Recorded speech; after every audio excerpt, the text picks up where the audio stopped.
Hi guys, it's Christy, and I'm going to be reviewing When Life Gives You Lululemons by Lauren Weisberger. So this book came out this summer, and in case you're not familiar, the author is the same author who wrote The Devil Wears Prada.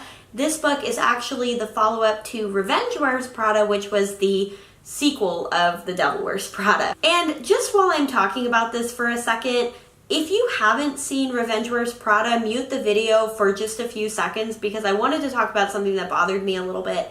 It was the inconsistency from the last book to this one. So I've read all 3 books now in the sort of series or in the world. And one thing that I really didn't understand was the inconsistency from the last book. So if you have read it, then you know that there was a falling out between Andy and Emily. There's sort of a betrayal on Emily's part, and there was no mention of it in this book, which I didn't understand. Also, the business that Andy and Emily start together, there was no mention of that either in this book, and so I didn't understand. It seemed like Emily had been in her current career forever, and there was no mention of anything else. And it was just weird because in the last book, it ends with her going off on this new venture, I believe with Miranda Priestley, and they started this whole new venture, and I just don't understand like what happened with that. So it was a little bit like this book was picking up right after The Devil Wears Prada, almost like the second one just never existed, which was just an interesting choice to me. So this book has a lot of mature themes in it, and rightfully so. A lot of years have passed since the ingenue days of Andy and Emily as interns at Runway. They're now much older, and I shouldn't even mention Andy. She's not in this book. But in Revenge Wears Prada, which was the second one, Andy was, I think, 10 years older since the time of The Devil Wears Prada, and several years have passed since that time in this book. And so Emily, I believe, is in her late 30s. So this book definitely has a lot more themes of career, certainly, marriage, motherhood, family life, and suburban life, and all of those things. And I think it's relatable whether you're in the public eye and wealthy or not. But I do think that some of the scenes in this book were a lot more enjoyable for the fact that it was sort of in the higher class of people.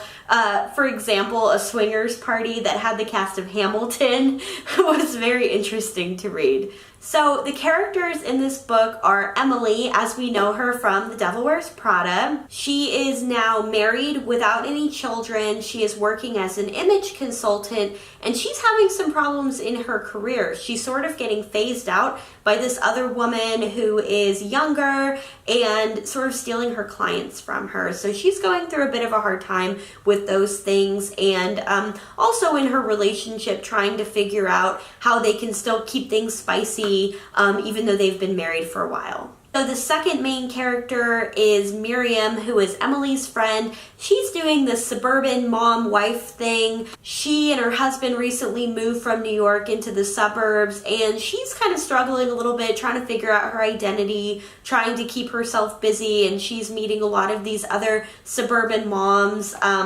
and sort of being adopted into their community. And one of the things that she's really struggling with in this book is feeling like her and her husband, that their passion is sort of like died, and you know, she's kind of worried about what that could mean and what that could do to their marriage. And then the third main character in the book is Karolina. She was actually my favorite character in the book. She is very famous, former model. She's married to a senator who is also extremely famous. And they have what seems like the perfect life until she is basically accused of driving drunk with children in the car. And so she is ostracized, and everyone looks down on her after that, even though she was falsely accused and she knows that she didn't do it. Terrible things happen to her after that. You know, her son is taken away from her. Her husband leaves her for another woman. It's a lot, and a lot is happening to her, and I feel for her. And so basically, Karolina is Miriam's friend. Miriam introduces Karolina to Emily, the image consultant, and everything sort of starts from there. So no spoilers, all of that happens within the first act, so I think we're pretty spoiler free so far. One of the things that I really enjoyed about this book was the sense of sisterhood between the women, not just the three main characters. I'm actually talking more about the suburban moms. You would expect in their sort of wealthier community that there would be a lot of backhanded compliments and a lot of, you know, trying to upstage the other. And I felt like there was a lot of support, actually, support and community between these women. They were very accepting of, you know, Miriam and Karolina, and just, I don't know, I felt like they were pretty honest and vulnerable with their issues, and I just liked that. You know, I liked that there wasn't cattiness or anything like that, like you would expect. So that was a nice change of pace. One thing that I didn't really care for was all of the infidelity. Not to say that it was always treated without any sort of consequence, because most of the time there were consequences for it. Except for one character that I won't go into because it would be a spoiler. But one thing that the book seemed to perpetuate was the idea that it's the woman's responsibility to keep their husband faithful. And that's just, to me, I would like to see more books kind of dispelling that, and just giving women a little bit more of a positive outlook on, you know, marriage. So that was just a little bit disappointing for me.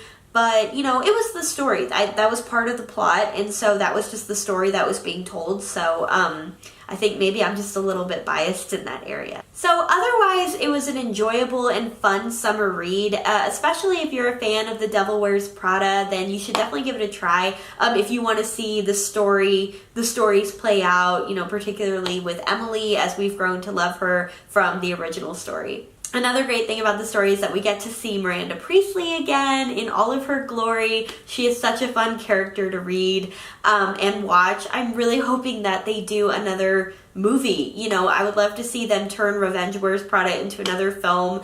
It's just, the original was just so much fun. I love it. It's one of my favorites. So that's really all that I have. This is a nice, short, sweet video of what I thought of the book. I enjoyed it. I had fun reading it. So if you enjoy this type of a book and these themes, then definitely pick it up and give it a try, especially if you want to see, you know, sort of a resolution for some of these characters. Before you leave, make sure to subscribe to my channel so you don't miss future videos. And until next time, bye.